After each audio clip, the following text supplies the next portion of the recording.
Good morning, high school. It is January 10th, and this is week 2 of Vibes. When we say vibes, we're talking about emotions, right? And we all experience emotions. Sometimes we don't even realize we're experiencing them. But it's when those emotions start to control us that it can be really unhealthy. So, whoops, here we go. I'm honestly not sure how well this is showing up, so I'll have to see at the end. But so we're going to talk about vibes, and today we're going to talk about a specific emotion that fights to control us. And I think it's one that we're all pretty familiar with, especially in the middle of a global pandemic, and that is fear. And the thing about fear is that it keeps us from trying new things. It also can hurt friendships. It can create a script in our head that convinces us that of certain things about our lives that aren't true at all. We can play everything out in the future. We can get really anxious. We can get really nervous. And the crazy thing about fear is that our ability to experience it is something that makes us human, right? And where it really comes from is this idea that we can gather information and we can actually think about the future and like what's going to happen next, which is where some of that worry and that fear can really come in.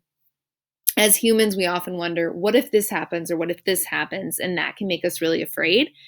And we are where we are today as a human race, which is great because we humans have been able to accumulate all that knowledge, build on that knowledge, project it into the future, make the best plan for what steps should be taken next. And it's why we've continued to develop and change and evolve as a race of people, which is awesome. Because the same ability that allows us to fear also allows us to imagine and have hope and to dream about the future.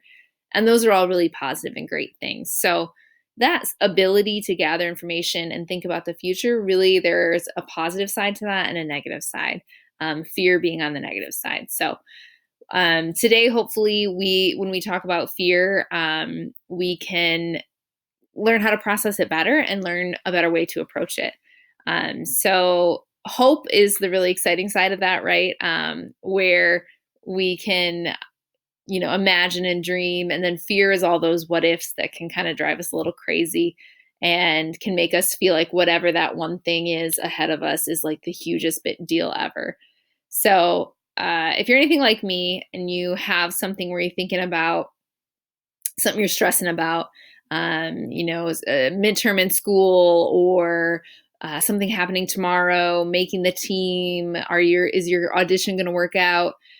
Does that about boy like me back? Those kind of things that you might stress about.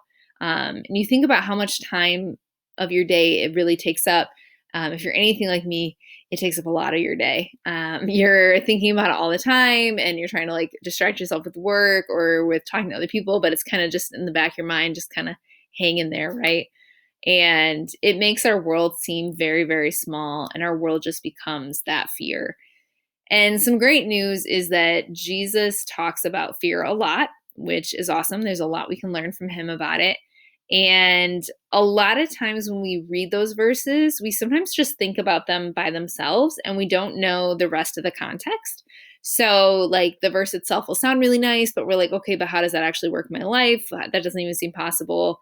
Easy to say that, but if we take a look at the whole context, I think that can help us be a little more encouraged even with these verses. So we're going to take a look at a passage where Jesus talks to his closest friends, the disciples, about fear, and we're going to talk through some context. So again, Jesus had 12 main people that followed him around. Those disciples, they were the ones who were learning from him. He was their teacher, and they also were very close friends, really great relationship. At one point, Jesus tells them this: I'm going to send you out like sheep among wolves. Not exactly encouraging, right? If you think about wolves are predators, sheep are prey.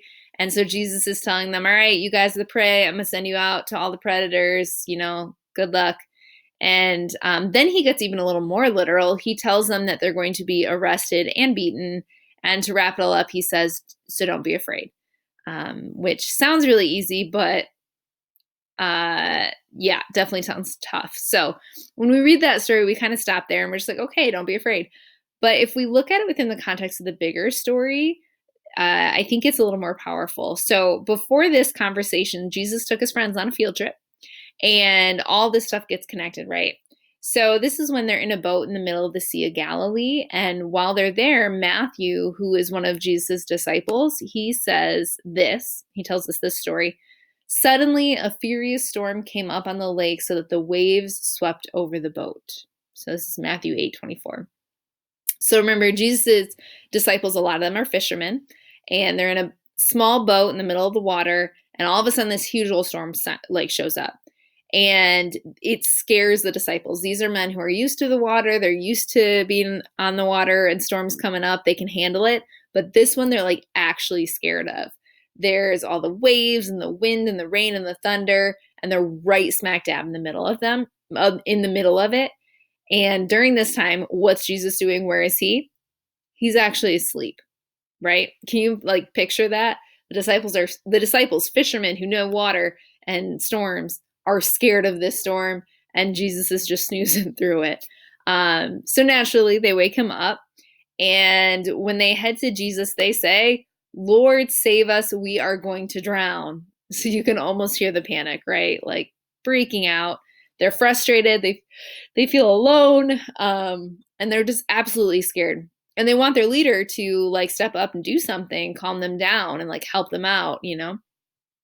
And so then his response is, "You of little faith, why are you so afraid?" If I was in the disciples' shoe, that might not be the response I would want. I would want, "Oh, don't worry, we got this. Let's do this, and this," right? Instead, he just says, "Why are you so afraid?" So they're soaked to the bone in the rain. They're wobbling around with the waves, and Jesus is just teaching them something. And he was teaching them about fear. So he gets up and he doesn't panic. He stays very calm. And then I think it really shows us that no matter how scary the circumstances, Jesus stays calm. He's calm through all of this. Then Matthew tells us that Jesus spoke to the wind and the waves, and everything just calmed down. So the disciples were absolutely amazed because this man that they've been walking around with, the wind, the weather actually obeys him. So they're shocked and they say, "What kind of man is this? Even the winds and the waves obey him." What a big moment where they learn a lot about who Jesus is, and they learn that lesson of not being afraid. And they're thinking about what they just saw, and it's absolutely unbelievable that everything in the weather obeys him and listens to him. And they weren't just amazed, they were also afraid. Like, who is this dude? Like, that is some power. This is crazy. And he used it to take care of them, and he was never afraid. In a moment, you have to imagine that their confidence in Jesus completely overwhelmed their fear of the storm. And then that's the point of the field trip. That's the point of the whole field trip that Jesus took them on. He was showing them that their feelings of fear didn't have to control them or boss them around. And it shows them that there's someone bigger and more capable than whatever it is that they're afraid of. And I think when we look at our lives and we see those things that scare us and worry us and stress us out and cause us anxiety, it's good to remember that Jesus is bigger than any of those storms. So if we're going back to that conversation, then when Jesus was telling the disciples he would send them out like sheep among wolves, Jesus follows that up by saying, "Do not be afraid of those who kill the body, but cannot kill your soul."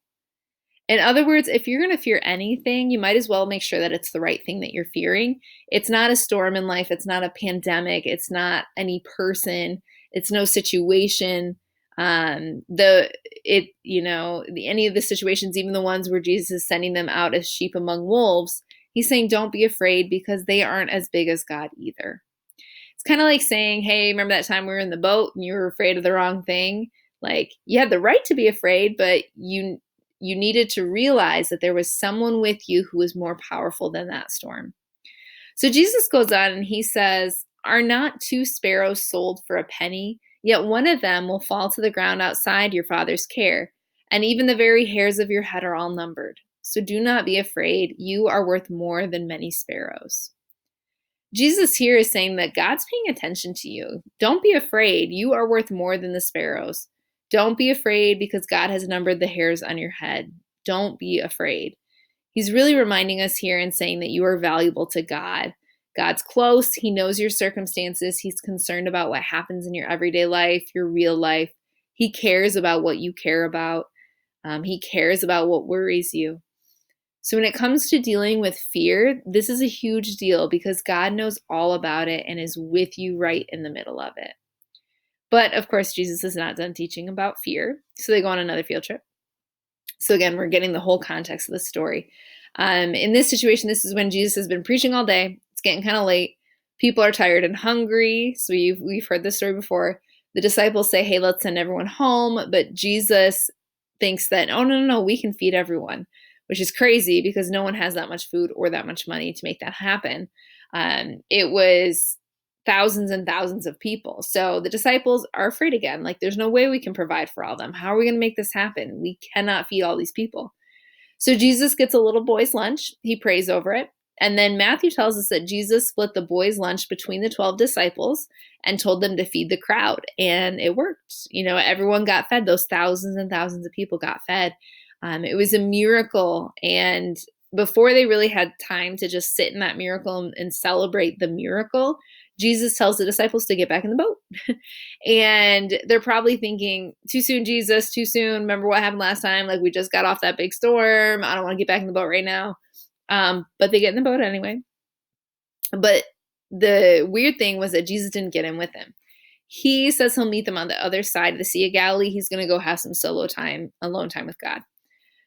So the disciples, of course, listen to Jesus and they spend the night rowing. And then at some point in the night, the waves get bigger and the wind starts blowing again. And I can just imagine being a disciple in that situation thinking, oh my gosh, not again. Like, here we go. It's about to be another storm, but this time Jesus isn't with us. He used to be with us. We know that he can just tell the wind to like chill, and it will. We don't have Jesus right now. Like, oh my goodness.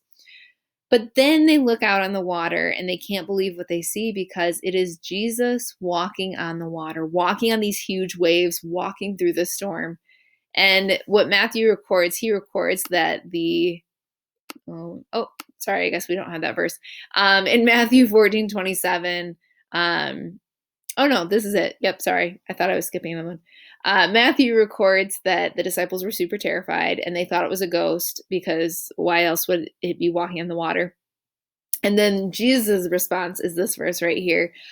He says something that gets their attention because they had heard it before, right? This is something that he had told them. Take courage. It is I. Don't be afraid. It's that don't be afraid, right? They've heard that before. And Jesus here is trying to remind them all the lessons in the field trips that they've had up until this point. And the fact that they've seen miracles, they've heard his teaching, and yet fear was still controlling them. And so he's reminding them that fear does not need to control them. In fact, even after this, fear continues to control them. So this is a lesson that Jesus keeps trying to teach them. They remain fearful even up to the very end of Jesus' life. If we fast forward through Jesus' ministry to the night that he was arrested, we see that all the disciples abandoned Jesus. And they do this because they were afraid that if they stayed too close, then they might be arrested too. And then when Jesus was crucified, where were the disciples? They had left. They weren't there. And then the next day when Jesus was buried, where were the disciples? They were hiding in a room because they were afraid. They were afraid of what might happen to them. But then when Sunday came around and the women who had followed Jesus went to the tomb and they discovered it was empty, they came back and told the disciples. And then the disciples went to the tomb, saw that it was empty. And immediately their first thought, even though they'd been walking with Jesus for so long and learning from him, their first thought was that someone had stolen the body. And then it takes until Jesus appears before them. Then they realize that he's alive, that he's risen, that, he is everything he said he was. And when the guy you've been following dies and then comes back to life, everything he said to you before suddenly becomes a lot more real. And so this moment, they're fully understanding all the things that he has taught them. So all those times that he told them, do not be afraid, finally, that makes sense because what do they have to fear? Jesus can even conquer death itself. So what on earth could they fear? So for the disciples who loved and followed Jesus, the resurrection wasn't just a nice surprise. It was everything. It made them bold. It gave them strength. It put everything Jesus said about fear into perspective. Their world was still crazy, but because of the resurrection, the disciples and anyone who follows Jesus, so even us today, we can put fear into it in its place. It's like these disciples finally understood all the lessons from the boat and from all those storms and all those times that they were surrounded by fear and fear controlled them. Jesus' words made sense. Fear not, I am with you. And it took on a whole new meaning. We know that this is true and that this completely changed their lives because after the resurrection, the disciples came out of hiding and they didn't run away from the authorities. They stood firm in what they knew and they started preaching. And the followers of Jesus ended up changing the world. They started to live as though the same way that Jesus had told them that they should live. They were not afraid. They lived as if nothing, not even death, could hold them back because they followed a man who had died and conquered death. And all of a sudden, nothing seemed as scary anymore. Not because there was nothing to be afraid of, but because God was bigger than their biggest fear. So we know that we are going to fear in our lives. We're going to experience fear. There are things we're going to be afraid of. Fear is part of what makes us human. But we don't have to live as though fear is in charge of us and telling us what to do. When we think of the story of Jesus, Peter was one of Jesus' closest friends. He was one of the disciples. And he was there through everything with Jesus, all the miracles, all the boat rides. And he made promises to Jesus that he didn't keep, right? Right at the end of Jesus' life, he said he would never deny knowing Jesus. And then he denied Jesus 3 times. He said that he would stay focused on what Jesus told him was going to happen, but then he totally panicked when Jesus was arrested. He said he'd always be there for Jesus, but then he hid in fear after Jesus had died. So Peter, that guy who kind of went against everything he said he would do, after the resurrection, everything changed and fear no longer controlled Peter. And so he gave us some tips about fear in a letter that he writes to the Christians who never had a chance to meet Jesus. And I don't have this verse on the screen, which is a bummer, but in 1 Peter 5:7, really good verse to look up, 1 Peter 5:7, Peter tells us, cast all your anxiety on him because he cares for you. And this is a guy who knew Jesus. This is a guy who would really know what to do with that fear. When Peter here is saying cast, he means to throw or hurl or heave. These are actions, they're very, very intentional. And it doesn't just happen by accident. You don't just kind of let it go, you like throw it. And when you feel fear, anxiety, worry, any of those emotions, take it and just throw it to Jesus. And the why there is the most important part. Peter experienced this firsthand in the 3 years that he spent with Jesus. We throw our fears to him because he cares for us. So this is a great way to remember it or think of it. Because of Jesus, fear does not have to be the boss of you. So what we can do to try to approach and handle and process fear better is when you feel that fear, when you feel that anxiety coming on, and it feels like it's starting to kind of weigh on your mind and it's kind of weighing heavy there and it's starting to control how you're living your life, here are a couple steps that we can do to try to process it better. So first thing is to just name whatever it is that we're afraid of. Putting words to it is so powerful. That can really help us to understand the reality of what it is that we fear and put it back into that context. So another thing that would really help then is to write it down. A lot of you I know like journaling, so great idea. Pull out that journal. You could put it in your phone on your notes if you want, but write something like, I'm afraid of blank. I'm afraid that if this happens, then what will happen after that? Really putting the words in front of you for what is causing you to feel that fear can help just to physically see it. And then throw that fear to Jesus and write down that you're doing that, right? You can say something, you can write it. Jesus, I am giving you my fear of blank. I'm afraid of all that stuff I wrote before, but those are what if situations. Here's what's true. You care for me. And even though it doesn't always feel like it, I'm choosing to believe that you're bigger than any fear I face. You defeated death. You can handle my fear. So I give it to you. Replace my fear with confidence in you. I trust you. writing down that kind of a prayer of just, Jesus, I give you my fear, that can be so powerful. And again, I think there's something even more powerful about physically writing it out, instead of just thinking it, but taking the time to write it. I think there's more intentionality there, and it can be even a better way to process. Another step that you can take is to talk to a small group leader about your fear. So text Lindsay, text Brian, text me, whatever, whoever you're most comfortable talking to. Just shoot us a message. We're here for you. We want to pray with you, and we want to help you to refocus more on Jesus, and less on what that fear, those what ifs, could be causing that anxiety. Right? We want to help you to kind of turn back towards Jesus and to throw your fear at Jesus. So we will be there for you. Please feel free to text us. So that's kind of the message for today. And really, we just want you to remember that whatever vibe or feeling that you have, those emotions, they don't need to control you. They are never meant to make us who we are. They're just really great invitations for us to pay attention to what's going on and how we're reacting to things. So while we can learn from our emotions, we need to know that because of Jesus, they do not have to be the boss of us. So there are some questions down below in the details. Take a look at those. Go ahead and journal them out, or feel free to discuss them with a family member. And we will be back together on the 17th. And I believe we are going to be in person. That is currently the plan. So hopefully we will see you. Oh, no, sorry. That'll be middle school week. What am I thinking? So oh no, that will be you guys. I need a calendar in front of me. I'm so sorry. So we will be back in person. We'll be meeting high school on Sunday, the 17th in person. Obviously, if that plan changes, I will let you guys know. But otherwise, looking forward to seeing you guys for Bible study on Wednesday. It is at 7:00. So I will see you guys then, and then see you in person next Sunday. Have a wonderful rest of your day and have a great week at school.